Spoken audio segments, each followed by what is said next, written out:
Alright, so this is the second part. I'm about 2 months behind on this, and that's because I'm a giant pussy. I'm a giant coward. I really did not know how to start recording this video. I wasn't sure where to start because sampling is such a broad subject. So when you bring up the term, or when you bring up the sentence, how do I sample? It's just so broad, and I was having trouble focusing it down. So this week I kind of just meditated on it and thought about it, and just kind of broke it down into some very simple questions, and I'm not gonna get too deep into some aspects of it. I'm gonna be very brief with it, and maybe in the future I'll do another video on this topic if people want me to. But for now, we're gonna keep it brief. I don't want this video to be too long. I just want it to be simple enough for people who don't know how to sample will be able to watch this video and get what sampling is by the end of it. That's all I really want. So let's start off with the first question. What is sampling? That it should be pretty you should know, but basically what sampling is taking the recorded arts, and this is in the case of music. There's plenty of other places for sampling, but basically what you're doing is you're taking other people's recorded audio and you're using it in your own music to create something new. So with sampling, you want to make sure that it is transformative and you are creating something new with it. And that's basically it. I don't want to keep looping myself over. That is sampling. You're taking recorded arts and you're repurposing it for your own art, your own music. So the next question is it illegal to sample? And that, very simply, not really. So that gets where it gets tricky, and I could talk about this for hours, and I'm not even a lawyer. But it is something that you should learn. It can be illegal to sample if you are using the person's recorded arts without it being cleared and you are monetizing it. And I don't want to say illegal, like you'll go to jail. You can get sued, but you should not be going to jail over it. If you are caught sampling and not having the music is not approved by the artist, or they did not give you the thumbs up to sell the beat, you will receive a cease and desist, and you will just be forced to take it down. If you get to the point where they are suing you, your beat is so kicked off you might be able to afford it. If you are making hip-hop beats, the chances are very low that you'll get sued. You'll hear cases such as Madlib and all these other artists that are getting sued, but these are like almost household names. I don't want to say Madlib's a household name, but if you make beats or you listen to beats, you'll know who Madlib is. So it isn't a so as someone who's starting out, this is not something that you should worry about if it's illegal or not. So I guess that goes to the next question. Does sampling make you less creative? And that is no, absolutely not. It does not make you less creative. What sampling is just I would argue that it's more creative, because the more limited with your resources that you have, the more creative you have to be to make great art. If you are just sampling and making a beat, you have just that song. So you have to figure out how to make that song good and how to make that transformative and new and unique to you. So by no means would I say that it makes you less creative as an artist. It can, very much, if you are taking a very well sampled song, not well sampled, if you're taking a very popular sampled song that's been done to death and you're just putting the FL Studio drums on top of it and being like, I made a beat. Yeah, that is pretty lazy. But I would argue that sampling does not make you lazy, by no means, and it does not make the song lazy as well. So where do I find samples? That is another thing. You have to dig samples yourself. Now I am going to provide a couple of resources, but you really need to figure that out yourself. So let me go ahead and show you how I usually sample. Because remember, this was supposed to be more like a Let's Play, but so hard. But what we're going to do is we're going to find a sample today. And then we're going to use this sample to create... We're going to chop the sample up and we're going to, you know, get started on our beat that we're making, that you guys are following along with. So when I find this sample, I'm also going to link it down below. And let's get started. So how I usually start, and you can see that the links that I usually listen to are purple, but you can honestly, you don't even have to listen to me. You can go to discogs.com and click on anything that sounds interesting. Today we're gonna go to funk soul. I've been looking for, I've been wanting to listen to some soul music. Now then, this will open up every single soul album that Discogs has found. Discogs is kind of like the Wikipedia of music, in the sense that it's all artists upload users upload stuff that they have found. So when it says latest editions, it means that someone has bought this record recently at a thrift store or at a record store, and they've added it to their collection. I can go to a user's... Okay, so this one is not a good example. Okay, so you can go to one for sale, and you can go to Margot store, and there, you know, this will be a record store, and they'll have from Serbia, and they have all these records. Discogs is really good if you like doing the physical media instead of downloading off YouTube, because you can buy albums pretty cheaply. So, for example, if you find, so this record here, if I go ahead and Google it real quick, this is not a rare record by any means. It's pretty popular, especially where I live in Maryland.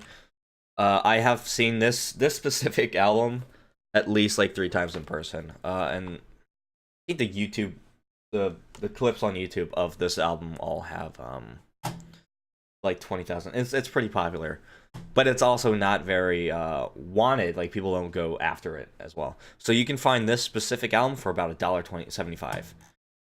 And there are cheaper albums on Discogs as well. So I know this is a bit of a tangent, but if you want to start a record collection, don't have any thrift stores nearby, this is a great way to get that started, because you can get them really cheaply, and it's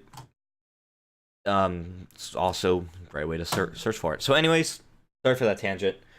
Where were we? So I go to Discogs, like select the genre that I want, and then I just go through the latest editions and kind of click around. So I like sampling stuff from Japan, just because chances are, like, people aren't really gonna hear it, especially as an American.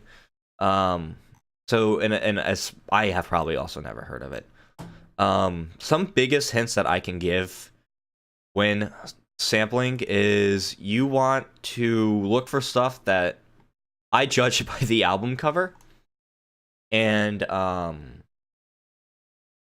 I've been told plenty of times, don't go looking for samples, look for music. So that's what I also do as well. I have a playlist that's private to myself, called Bangers. And it is just full of songs that I like, but I couldn't really sample. As well as some other things that I haven't. Sometimes I accidentally click on stuff. But besides the point, this is where I'll find stuff that I can't really, I personally couldn't sample, but I really fucking love the music, and that's an ever-growing playlist. So let me get one more album here. That looks cool. Alright, so then what you do is I just copy paste, go to YouTube, Control V, see if it's there, and this time it is. Click that, and you just listen.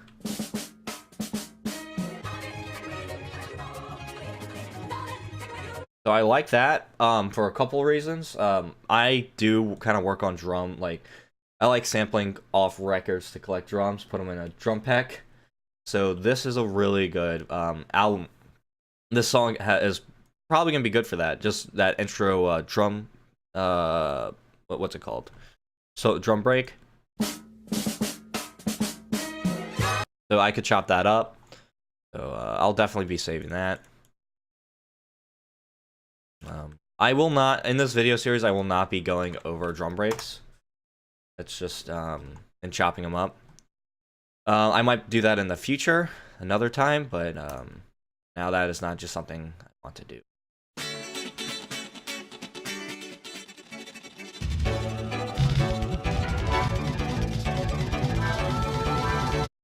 So this is something that I don't think I will be able to sample, just because it's too high energy, and there's just something about it. It's just the.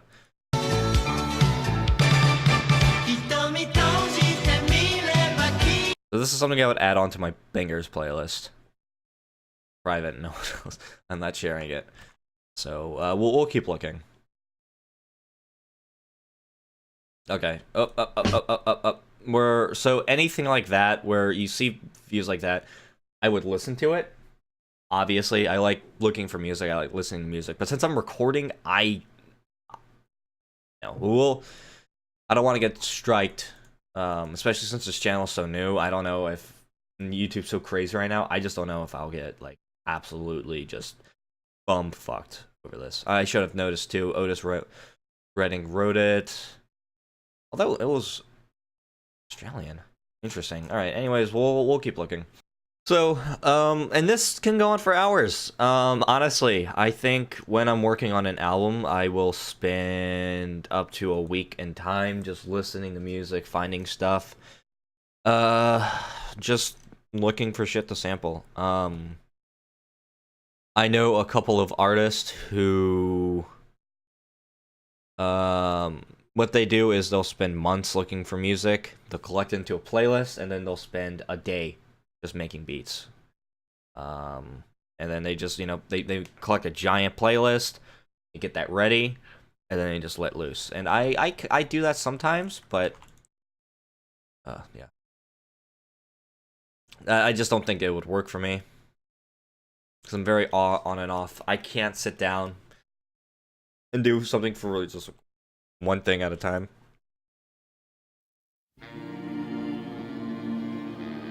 Okay, so this is definitely something, and I think I'll be sampling this song.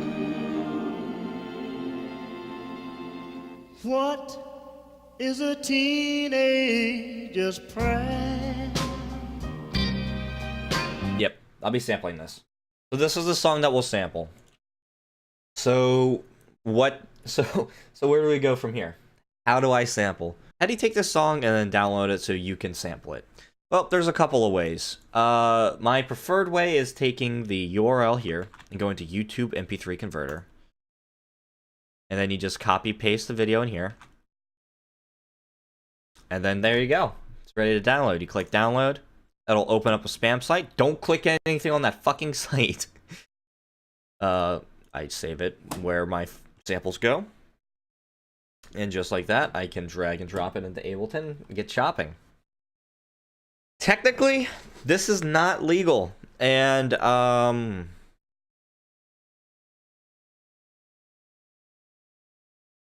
there can be issues. Some videos this site will just not allow you to, because YouTube will block it. These sites go down all of the time. This one has been going on for the longest that I've seen, and I've been using this site, YouTube ytmp3.cc, for years, and I'm not linking it off this site because I don't want to get striked. I don't want to get yelled at. This is what a lot of artists do use, a lot of them. So this is the site I would recommend. There are plenty of other YouTube to MP3 sites. There are also softwares that you can use that also rip off YouTube. And if you don't want to rip off YouTube, there is also a peer-to-peer software called SoulSeek. Look that up. But please follow their community, like, rules, or, like, they don't really have rules, but just, like, try to not break their, like, their, just culture, I guess. They don't like people mooching off, they like people sharing their music that they also find, so, that's something all I can really recommend. Now that we have found this song, You notice that I selected funk and soul, and that's what that's what I like sampling the most when I sample. I also like to sample jazz. But on that list of genres, there was rock, there was electronic, there was hip hop. Don't sample hip hop. You know, there was Latin, there was metal. You know, there's funk, country, blue. You know, folk, country, blues. There, you know, and you might ask yourself, do I have to sample funk? Do I have to sample soul? Do I have to sample whatever? Answer is absolutely not. You are not limited to just these three genres. I sample this because it's the easiest for me. It's what I like the sound the most of, and it's just and what I'm sharing this sample because I think that it is these genres can be the easiest to chop up. I probably should have chosen jazz because that really is the easiest, but we're doing what I will like. But it's easiest for me. But there are artists that have sampled rock. Listen to Czarface. They did a lot of different rock from the 70s, like acid rock samples, and their songs they kick some ass. I'll play a clip of one of the beats right here. Ah, it is the Czarface. Yes. Yeah, they go the speakers. I'm naturally glowing, blowing sativa. Amazing display of art, unique as Mona Lisa. So you can see they did a kick-ass job sampling that. There's no reason to just focus on that one genre. You are free to go anywhere you want. Now I guess it's time for part 2. Chopping sample. So I'm going to get Ableton up and open, and we will chop this sample. Alright, boys and girls, are you ready? You have your DAW open, ready to sample, ready to get started? Alright, I'll be more than happy to help you out. We're going to be using everything that's inside Ableton. I don't want to have people be downloading external effects, not quite yet.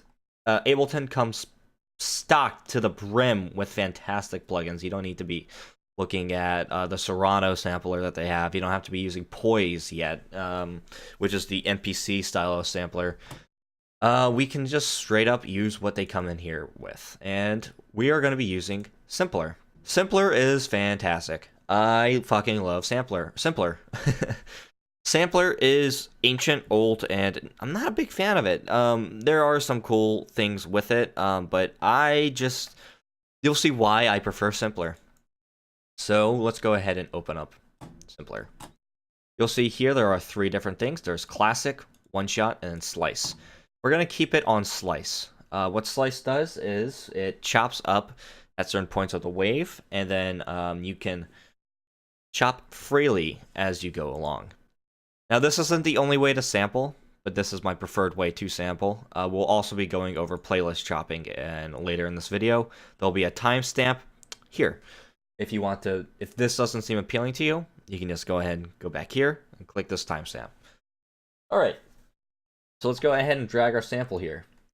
We're going to be sampling Teenage Prayers by Joe Simon. So right now it's loading the waveform. And make sure to turn on computer MIDI keyboard. You'll see why in a minute. Now then, it'll load like this, and it chops up where all the peak waveforms are. I personally hate when it's like that, so we're going to go ahead and instead of slice by, we're going to go down to manual. Now there are no slices, so you have to manually select it. So now we're going to kind of just feel out the song. Oh. Make sure you are armed on your track.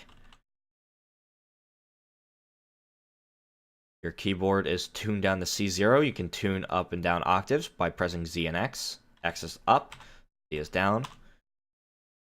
So you're on C1. Alright, you can't hear this because I'm dumb. Give me another moment. So you'll see this is panned very poorly. I'll probably be messing with this in a little bit. What? These older songs have an issue where for some reason they liked panning everything to one end and another part of the other end. And it's never sounded good. This is an issue especially with listening to some Beatles songs where they'll have horns and just backup vocals in your right ear, and then the rest of the song in your left ear, and it pisses me off. And I usually actually put it down into mono because it makes it easier. But we'll get to that later. For now, we're gonna kind of want to chop. We're just gonna chop it up. So don't mind me. I'm gonna fast forward this part while I get this stuff ready.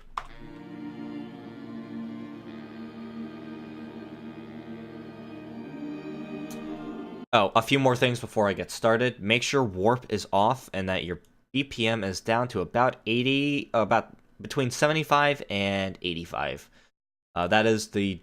That's about where my beats usually lie. They can be a little faster or they can be a little slower, but 80 for hip hop beats is pretty good area to go. Okay.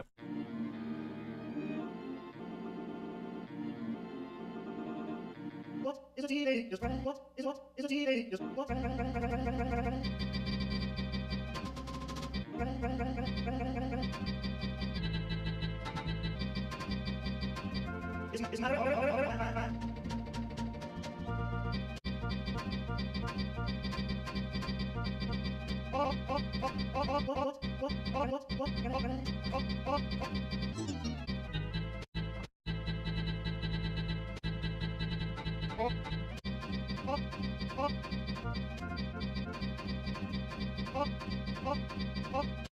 Alright, guys. So we're back. I got my chops here. Not too many. I don't really chop a lot. And I also really encourage you not to follow my chops. Please do not, because I want you to, at the end of this, have a totally, completely different beat by the end of this. I want you to get creative with this sample. Everyone samples differently. So, anyways, you got your sample, you got your stuff ready. Let me explain some stuff that I did. First of all, I turned the fade up a little bit. That way, when you chop a sound, you're cutting off a waveform. So when you start off here, you're chopping it off. That can create a little pop. Sometimes you won't hear it. Sometimes it's very noticeable. So what you want to do to prevent those pops is kind of have a little fade in. What? Now, it isn't noticeable to you because now that pop is completely hidden, and now with a little bit of fade in, you won't even notice that it's fading in. Some other stuff I'm doing here. I did mess with the octave and I'm trying to think of what that word is. But that here will turn the speed of it down. This will turn it up. Is a teenage? So, and that's, you can get some cool stuff with that as well. I would highly recommend you playing around with that. So, what else is there? Now, if you played around with it a little bit, there is also a through here, which means it'll play through the chops. So let's select something short here. How about this?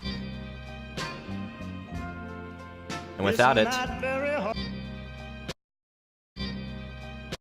some other things I did before we just continue on and record the chops, and we'll pretty much be done with this part of this video, and then we'll chop in playlist. I chop from kick and snare. Makes it easier, so that way I can go, so when the BPM goes on, I know.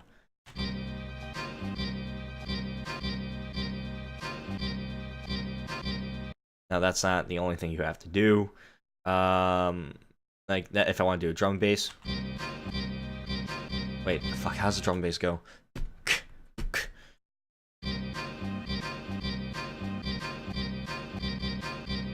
Can't hear it, but I mean it's easier to tell what the time is. That's just a little hint I have. Don't have to do it by any means. By no means at all you have to do that. Let me think. What else should I think that's it. Sampler is my favorite way because then you can record the bits. So let me record a chop real quick, or a loop.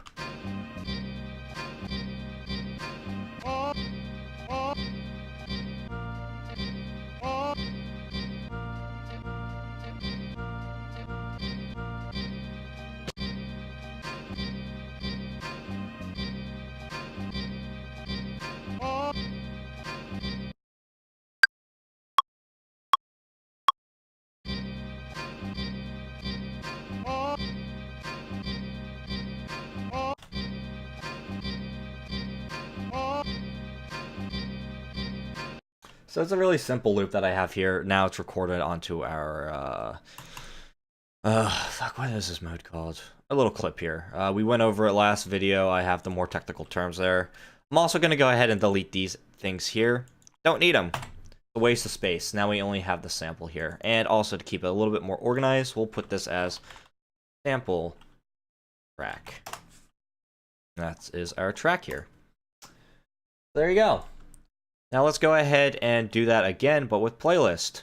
Now, if you want a really good tutorial on playlist chopping, I'm going to link Plusma. Plusma did a fantastic video with how he chops in playlist. It's how I got started with Ableton. But let's continue on. Oh, I went ahead of myself. Sorry about that. All right, so when you load into a track, it's going to warp. And what warping does is it makes it so the track fits in BPM. It fits in time. But it sounds like shit. So I turn it off. I turn off warping. So now it sounds like normal. So what do we do now? Now there's a lot of different ways. This is literally the Plusma method. So if I confuse you, Plusma will tell you a better way. So I just kind of take this bit here. I turn warping back on, turn loop on, and now it's looping the same part of the song right over here. You can increase this or you can decrease this. I can move it over here, loop this part. Teenagers cry.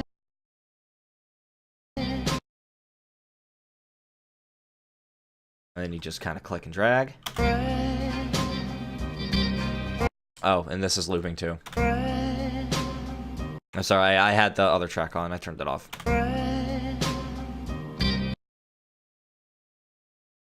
So, let's see. We'll zoom up here. You'll see it kind of increase it. So I will just loop this section here. Alright, so now that's looped, and now we can just kind of start chopping. You press Control E to chop stuff up. And you can increase this, and then it's over here.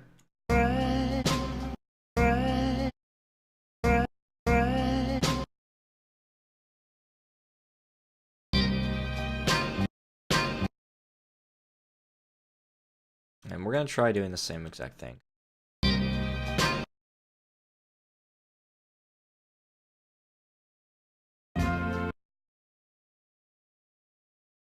And then we're just going to find that moaning sound. Not very hard.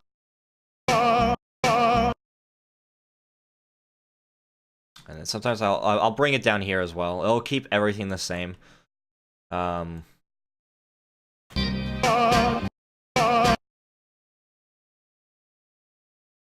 the problem with this is that now it's also you don't.